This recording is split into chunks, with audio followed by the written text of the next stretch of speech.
नमस्कार students, welcome to global online chemistry. आज आपण स्टार्ट करत आहोत ऍसिड्स अँड बेसिस. आज आपण इनऑर्गॅनिक पार्ट बघणार आहोत, ऍसिड्स अँड बेसिस, आणि नेक्स्ट टाइम आपण ऑर्गॅनिक मधलं ऍसिडिटी अँड बेसिसिटी स्टडी करणार आहोत. सो बेसिकली इनऑर्गॅनिक मध्ये जे ऍसिडिटी अँड बेसिसिटी आहे त्यामध्ये तुम्हाला पोर्शन मध्ये Lowry Bronsted concept of acids and bases आहेत, Lewis concept of acid and bases आहे, नॉन ॲक्वस सॉल्व्हेंट सिस्टम मध्ये ऍसिड्स अँड बेसिस कसे आयडेंटिफाय करतात ते आहे, आणि hard soft acid base concept हे तुम्हाला माहिती असलं पाहिजे. ठीक आहे, तर आज आपण ते सर्व समजणार आहोत. आणि ऑर्गॅनिक मधून पण क्वेश्चन्स येतात order of acidity, order of basicity find करण्यासाठी. ते आपण नेक्स्ट लेक्चर मध्ये बघणार आहोत. So Lowry Bronsted concept of acids and bases काय सांगतं की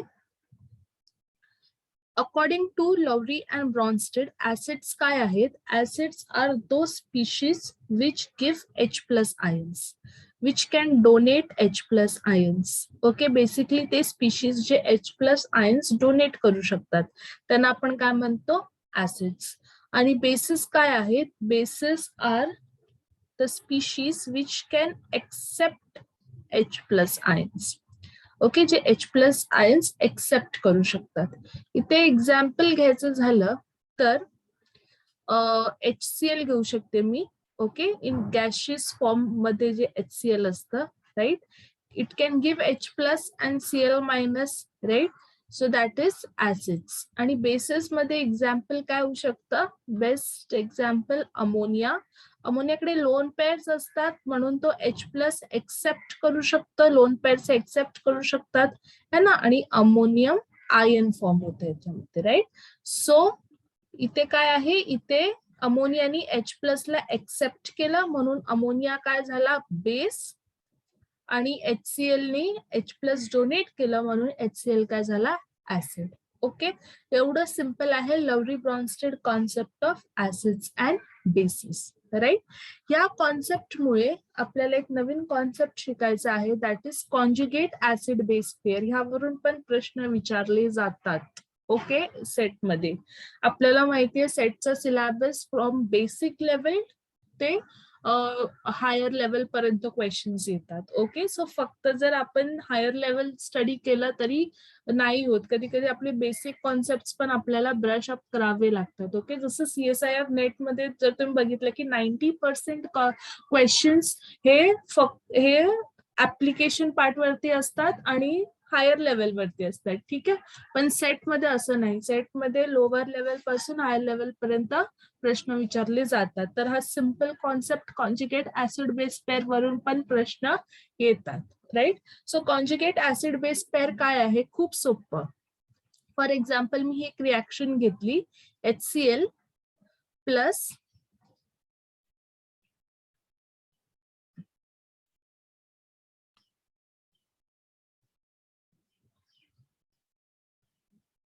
okay, HCl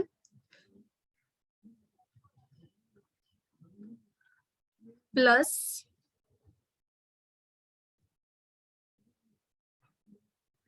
H2O giving Cl minus plus H3O plus, है ना. ही बेसिकली काय एक सिंपल न्यूट्रलायझेशन रिॲक्शन आहे, है ना. मी काय घेतलंय यामध्ये? ऍसिड घेतलाय हा, राईट. या ऍसिडचा बेस कुठे आहे? हा बेस आहे या ऍसिडचा, या ऍसिडचा हा बेस आहे, है ना.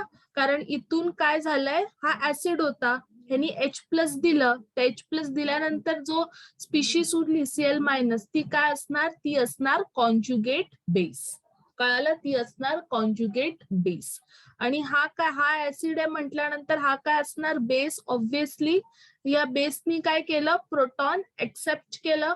आताच मी डेफिनेशन सांगितलेली ना, बेस काय असतात? जे प्रोटॉन एक्सेप्ट करतात.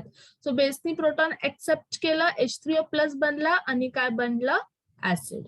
ठीक आहे, सो हा आहे conjugate base. Cl minus is conjugate base of HCl and H3O plus is conjugate acid of H2O, right. तर ह्यामधून आता प्रश्न कसे विचारले जातात एक्झाम मध्ये? हे रिॲक्शन देऊन प्रश्न विचारणार का? कॉन्जुगेट ऍसिड, कॉन्जुगेट बेस, हे तर खूप सोपं आहे ना. सांगणं की कुठला कॉन्जुगेट बेस आहे, कुठला कॉन्जुगेट ऍसिड आहे. प्रश्न काय येतात की तुम्हाला 4 to 5 कॉन्जुगेट बेसिस दिला असणार आणि सांगितलं असणार की स्टेबिलिटी ऑर्डर सांगा. तर कधी पण लक्षात ठेवायचं, जे ऍसिड्स स्ट्रॉंग असतात, दिस इज व्हेरी इम्पॉर्टंट, जे ऍसिड स्ट्रॉंग असतात त्यांचे कॉन्जुगेट बेसिस नेहमी वीक असतात. कॉन्जुगेट बेसिस नेहमी वीक असणार आणि वाइस वर्सा. जे वीक ऍसिड्स असतात त्यांचे कॉन्जुगेट बेसिस नेहमी स्ट्रॉंग असतात. त्यांचे कॉन्जुगेट बेसिस नेहमी काय असतात, स्ट्रॉंग असतात. आता हा HCl तर स्ट्रॉंग ऍसिड आहे, तर हा जो बेस बनलाय त्याचा कॉन्जुगेट बेस काय Cl मायनस, तो Cl मायनस चं नेचर काय असणार, वीक नेचर असणार. हा वीक बेस आहे Cl मायनस. कळालं? आता मी जर हा एक्झाम्पल घेतला, ऍसिटिक ऍसिड प्लस वॉटर, तर इथे काय बनणार, acetate ions plus H3O plus, right. तर इथे हा वीक ऍसिड आणि ह्या वीक ऍसिडचा हा काय कॉन्जुगेट बेस, पण हा कॉन्जुगेट बेसचं नेचर काय असणार, स्ट्रॉंग. कळालं? आणि हा या H2O हा काय आहे, हा स्ट्रॉंग बेस असणार आणि हा त्याचा वीक ऍसिड असणार. ठीक आहे, वीक कॉन्जुगेट ऍसिड. कळालं? सो जे पण स्ट्रॉंग ऍसिड्स असतात त्यांचे, sorry, water is a weak base. काय लिहिलंय, sorry, water is a weak base. Extremely sorry, water is a weak base. So conjugate ऍसिडचं काय असणार, strong. Okay, H3O plus hydronium ion is strong conjugate acid. कळालं? So हे सोपं आहे. Just strong acid असेल conjugate base weak, weak acid conjugate base strong. बस एवढं तुम्हाला माहिती असलं पाहिजे. ह्याच्याच ऑर्डर वरती क्वेश्चन येतो. तर कुठला क्वेश्चन आलाय हे मी तुम्हाला आपल्या असाइनमेंट मध्ये सॉल्व्ह करवणार. ओके, जरी असाइनमेंट मध्ये क्वेश्चन नाही आला तरी मॉक टेस्ट मध्ये नक्की क्वेश्चन येणार ह्याच्यातून, राईट. नेक्स्ट कॉन्सेप्ट जो इम्पॉर्टंट आहे that is Lewis concept of acids and bases. आपण तुमच्या सिलेबस मध्ये इन्क्लुडेड आहे आणि ह्याच्यावरून प्रश्न विचारले पण जातात, बऱ्यापैकी इम्पॉर्टंट आहे. 2020 मध्ये यातून प्रश्न आलेला, लुईस कॉन्सेप्ट. तर लुईस कॉन्सेप्ट काय म्हणतं की लुईसच्या अकॉर्डिंग ऍसिड्स काय असतात, जे इलेक्ट्रॉन एक्सेप्ट करतात. Okay, species that accept electrons, lone pair of electrons, त्यांना काय म्हणतात, ऍसिड्स. आणि बेस कशाला म्हणतात, जे इलेक्ट्रॉन्स डोनेट करू शकतात, त्यांना काय म्हणतात, बेस. तर लुईसनी in terms of electrons definition दिल्या ऍसिड्स अँड बेसिस, आणि लवली ब्रॉन्स्टेड मध्ये in terms of proton definition होतं, राईट. तर इथे एक्झाम्पल काय येणार ऍसिड्स आणि बेसिस. सर्वात बेस्ट एक्झाम्पल लुईस ऍसिड्सचे काय आहेत आपले, BCl3 है ना, बोरॉन ट्रायक्लोराइड. तर आपल्याला माहितीये बोरॉन काय आहे 5, right. So 1s2 2s2 2p1, right.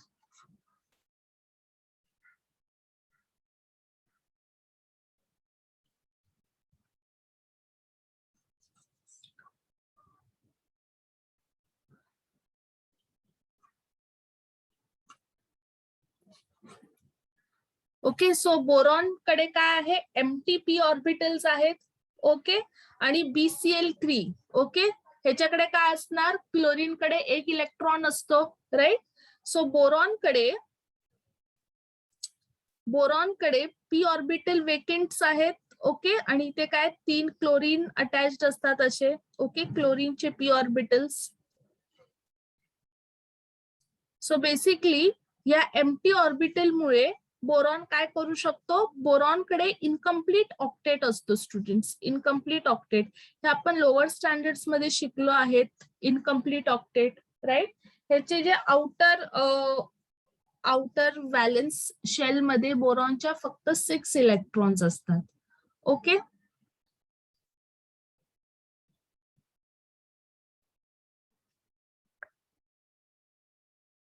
आता कसे 6 इलेक्ट्रॉन्स असतात बघा. बोरॉनच्या व्हॅलेन्स शेल मध्ये किती इलेक्ट्रॉन्स आहेत? 3 इलेक्ट्रॉन ही व्हॅलेन्स शेल आहे, 3 इलेक्ट्रॉन्स आहेत. Okay, 3 electrons.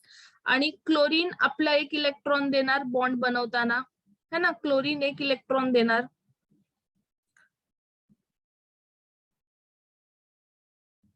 क्लोरीन कडे 1 इलेक्ट्रॉनच अवेलेबल असतो ना डोनेशन साठी. सो क्लोरीन 1 इलेक्ट्रॉन देणार,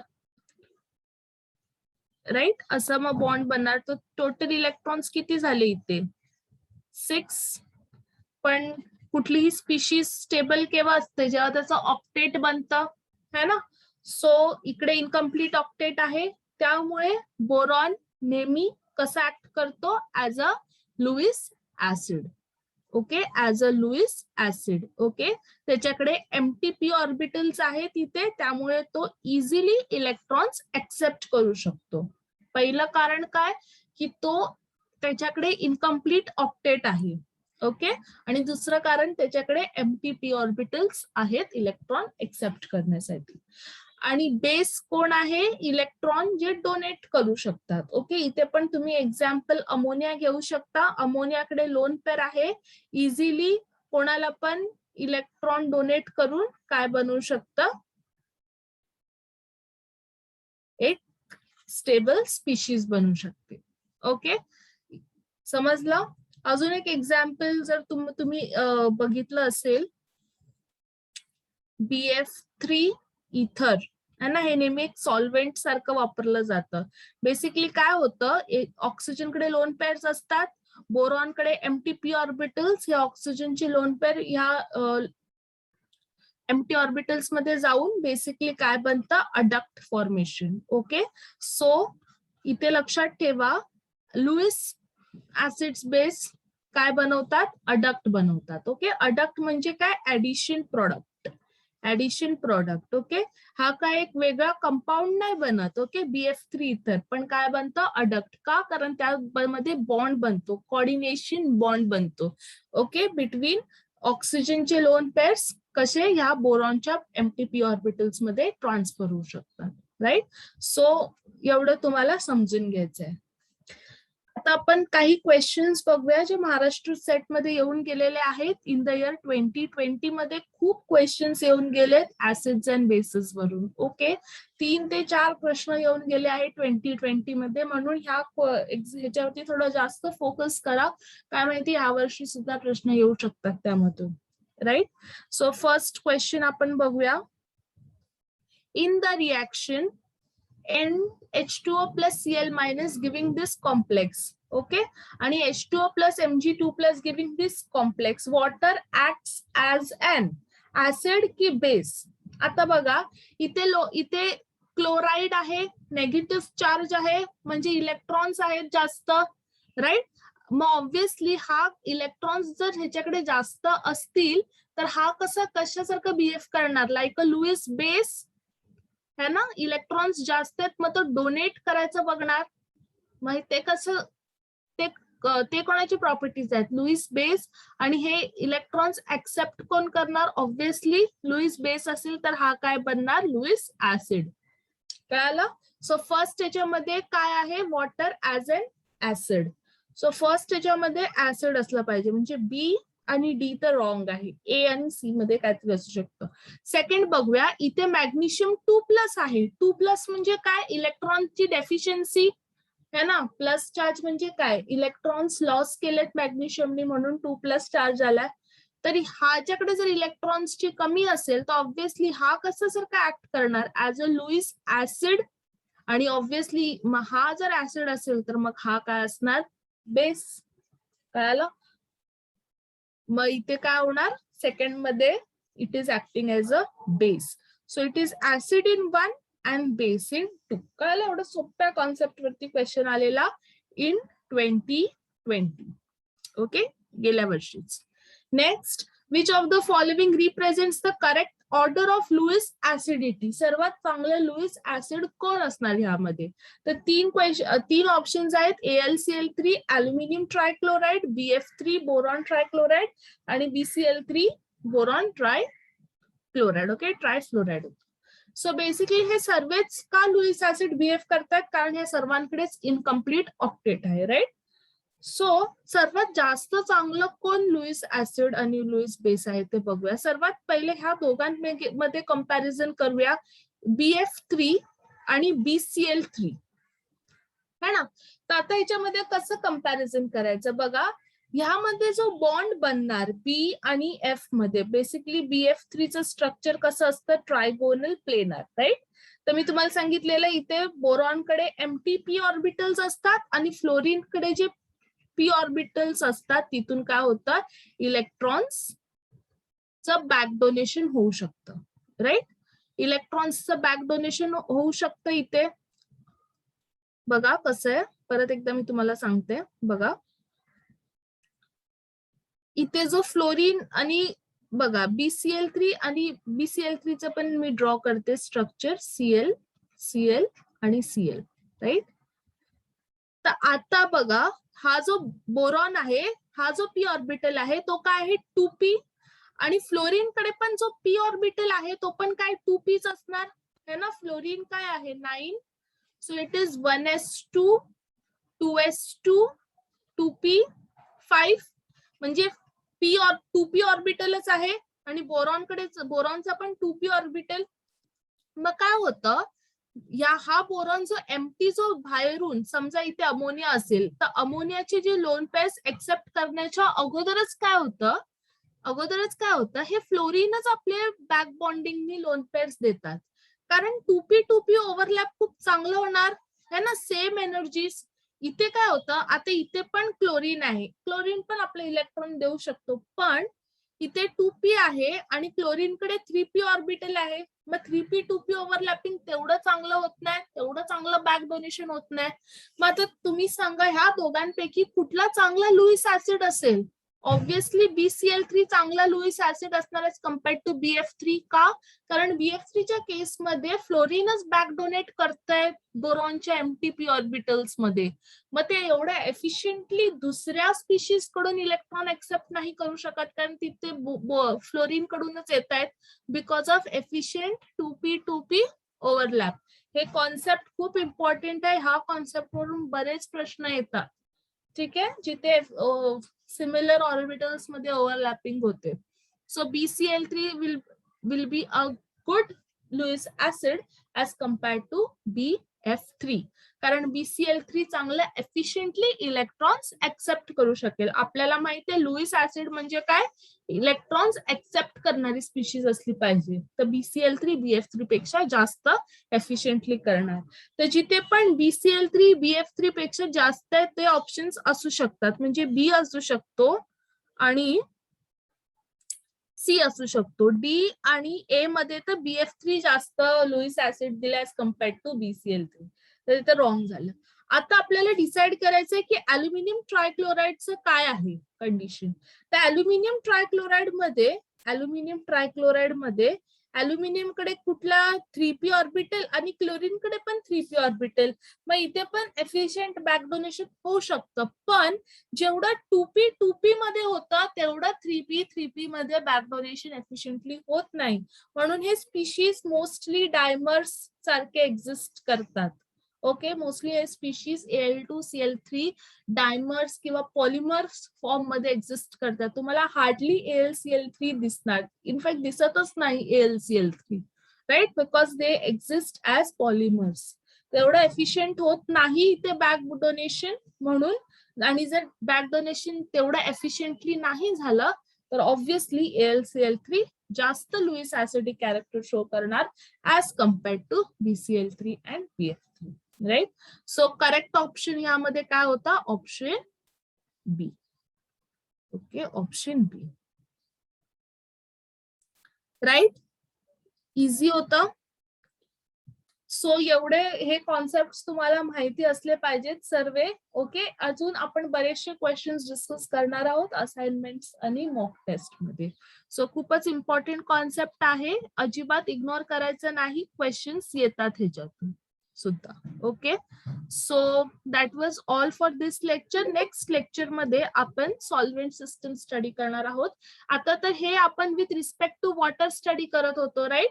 इथे मी वॉटरचे रिॲक्शन्स दाखवलेले सर्व कॉन्जुगेट, की वॉटर मध्ये जर ऍसिड डिझॉल्व्ह केलं तर काय होणार, राईट. पण जर नॉन ऍक्विस सिस्टम असेल तर वॉटरच्या जागी अमोनिया असेल किंवा दुसरा कुठला सॉल्व्हेंट असेल तर त्यामध्ये पण ऍसिडिक आणि बेसिक कॅरेक्टर्स आपण स्टडी करू शकतो का, ते आपण नेक्स्ट लेक्चर मध्ये बघणार आहोत. ओके, सो काही डाऊट्स असल्यास तुम्ही विचारू शकता.